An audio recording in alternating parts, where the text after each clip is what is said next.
Good morning, students. In my previous class, I have completed Act 1, Scene 1 of The Merchant of Venice. In this class, I'll be reading out certain questions and I'll explain all the answers eventually. So, let us begin with the questions. What is question number 1? Please follow the screen. Antonio, in sooth, I know not why I am so sad. It wearies me. You say it wearies you? But how I caught it, found it, or came by it, what stuff it is made of, whereof it is born, I am to learn. And such a want with sadness makes of me that I have much ado to know myself. Now, what are the questions? The first question is, where are Antonio and his friends? What does Antonio say about his sadness? What is the second question? Give the meaning of whereof it is born, a want with sadness, that I have much ado to know myself. Third question, what reason does Salarino give us the probable cause of Antonio's melancholy? Number 4, state in your own words the scene on the ocean as described by Salarino when Antonio's ships were sailing. Number 5, what do you think that Antonio is presented as a melancholic character? What could be cause for his melancholy? Now students, let us proceed to the answer section. What was the first question?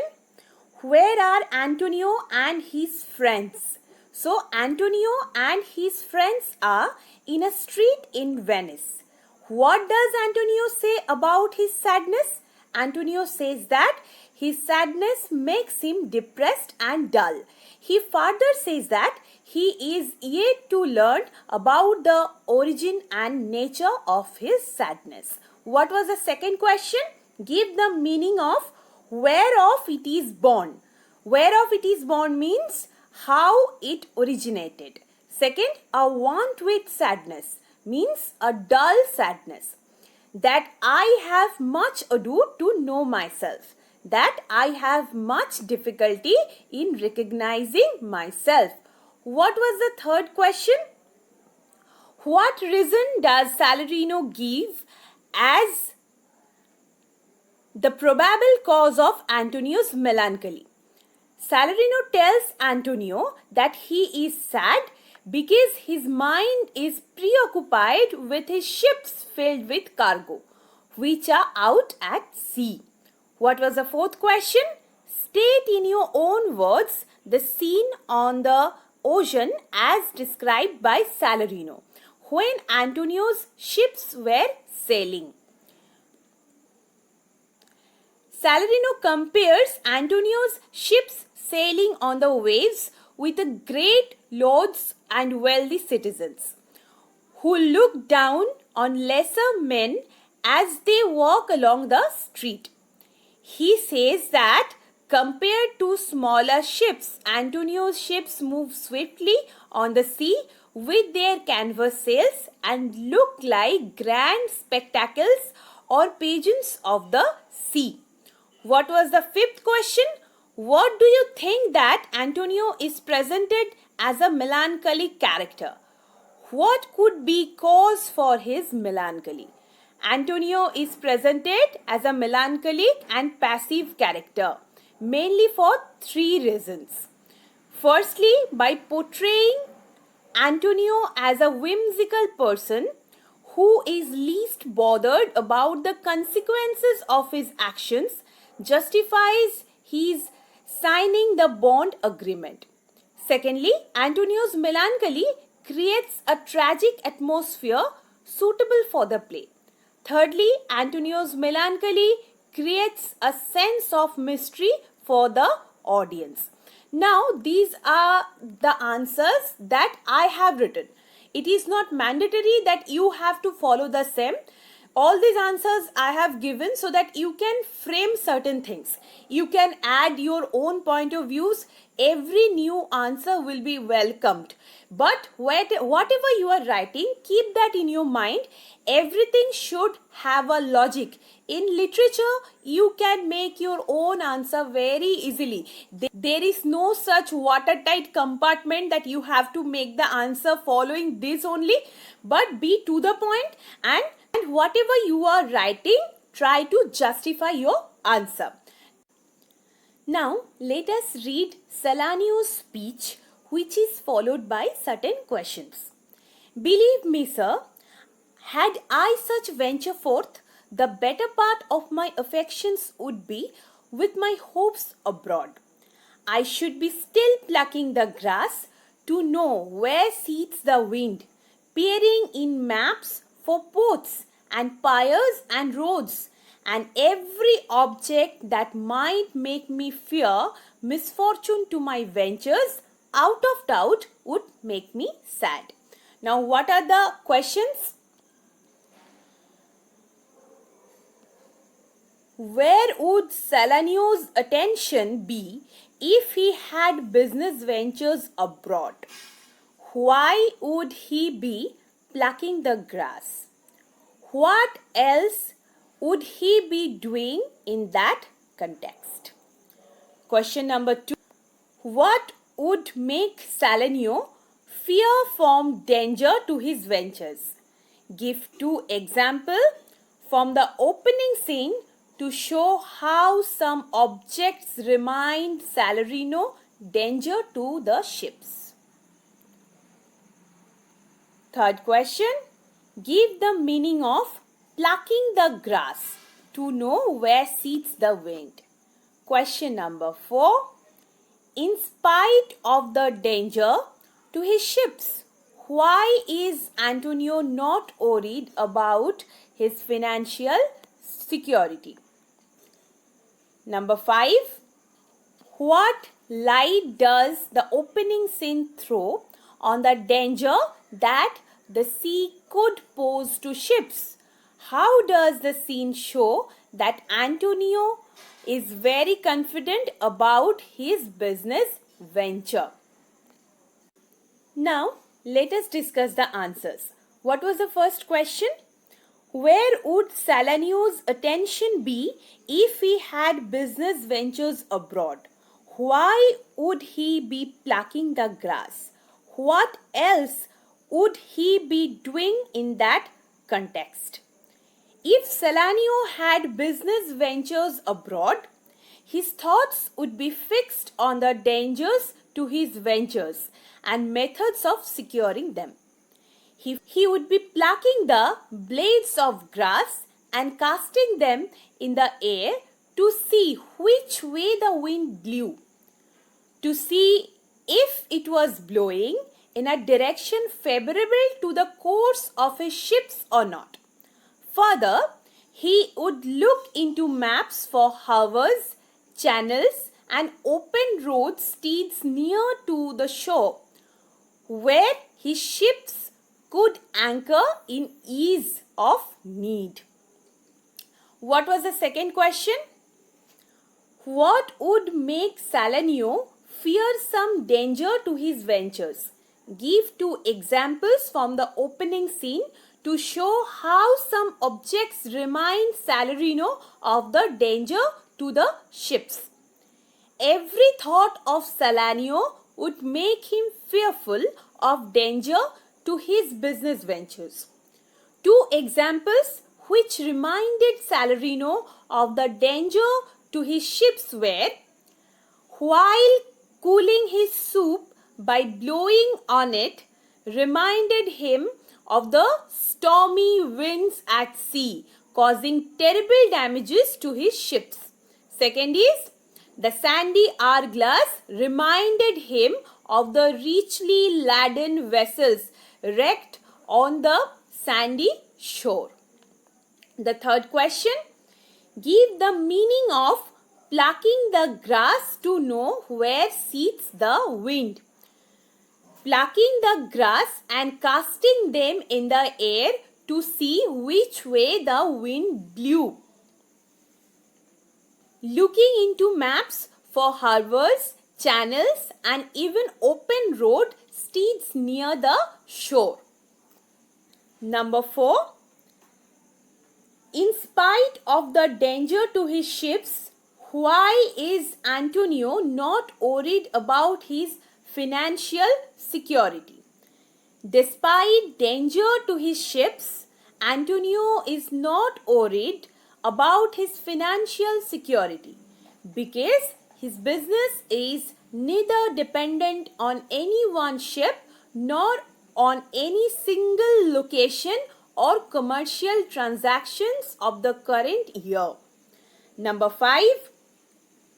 What light does the opening scene throw on the danger that the sea could pose to ships?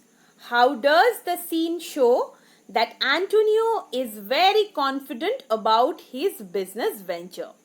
The opening scene describes the possible dangers that the sea could pose to ships, such as strong winds, dangerous shallow waters, sandbanks, and dangerous rocks. Now let us read Salarino's speech and then the following questions. My wind cooling my broth would blow me to an arg. When I thought, what harm a wind too great at sea might do, I should not see the sandy hourglass run, but I should think of shallows and of flats, and see my wealthy Andrew docked in sand, veiling her high top lower than her ribs to kiss her burial. Now the first question is, where does this scene take place? Name the people who are present there. In what mood is Salarino in this scene? Question number 2. What would the wind cooling the broth remind Salarino of? Question number 3. Give meaning of and see my wealthy Andrew docked in sand. Question number 4. What is the sandy hourglass? What would it remind Salarino of? Number 5. When Salarino would go to church, what would he see? What would the scene make him imagine? So, what was the first question? Where does this scene take place? Name the people who are present there. In which mood is Salarino in this scene? So the answer is, the scene takes place in a street of Venice. Antonio, Salarino and Salanio are present in the scene. Antonio is in a talkative mood and wants to know the reason for Antonio's melancholy. He says that he too would be feeling melancholic if his ships were sailing on the sea. Question number 2. What does the wind cooling the broth remind Salarino of? It would remind Salarino of the stormy winds at sea and of the terrible damages they might cause to the ships. Number 3. Give the meaning of and see my wealthy Andrew docked in sand. Answer is, wealthy Andrew refers to a Spanish ship called Andrew, captured by the British sailors in 1596. It ran aground when it was being brought to England. Since then, Andrew refers to a big cargo ship. In the above lines, Salarino imagines that his rich cargo ship is grounded in sand and his mast dipped down lower than her sides as if trying to kiss the sands that surrounded her. What is sandy hourglass? Sandy hourglass is an apparatus used to indicate time. It would remind Salarino of the dangers from hidden banks of sand at sea on which a ship may run aground. What would it remind Salarino of? Salarino refers here to his richly laden ship as wealthy Andrew. It is so referred because as Salarino feels that, like the Spanish ship Andrea captured by the British in 1596, his ship too is majestic and rich with cargo, and this ship may go aground. Number 5. When Salarino would go to church, what would he see? What would the scene make him imagine? Now, the answer is by mistake it is written answer number 6. It will be answer number 5. When Salarino would go to the church, he would see the holy building made of stone. This scene would make him think of the perilous rocks of the sea and imagine that a collision of the ship with these rocks would be sufficient to break his vessel into pieces and scatter on the sea all her spices and silks. Now let us read the speech of Salarino and let us try to answer the questions that follow. Not in love neither. Then let us say you are sad because you are not merry, and 'twere as easy for you to laugh and leave and say you are merry because you are not sad. Now by two-headed Janus, nature hath framed strange fellows in her time. Some that will evermore peep through their eyes and laugh like parrots at a bagpiper, and other of such vinegar aspect that they will not show their teeth in way of smile, though Nestor swear the jest be laughable. Now let us read the first question. Who has just said that Antonio was in love? What was the reaction of Antonio to that remark? Number 2. Antonio says that he is not sad because of love. What explanation does Salarino give in the extract for Antonio's sadness? Question number 3. What is meant by two-headed Janus? Who is Nestor? Why is he referred to in the extract? Question number 4. Describe in your own words the two types of strange fellows who have been framed by nature. Number 5. Who comes at the end of Salarino's speech? Why does Salarino leave then? Question number 4. Who has just said that Antonio was in love? What was the reaction of Antonio to that remark? Salarino has just said that Antonio was in love. Antonio calls the remark as nonsense and completely denies that he is in love. Now question number 2. Antonio says that he is not sad because of love. What explanation does Salarino give in the extract for Antonio's sadness? Salarino concludes that Antonio is sad because he is not happy. He remarks that there are some curious creatures in the world. He swears by Janus, the two-headed Roman god, that some people have merry natures and are continuously laughing whether the things they see are subjected for mirth or not. Again, there are others with the sourest countenance who will not laugh at anything, though the gravest old warrior Nestor himself confirms the joke as most amusing. Number 4. Describe in your own words the two types of strange fellows who have been framed by nature. Nature has framed two types of people.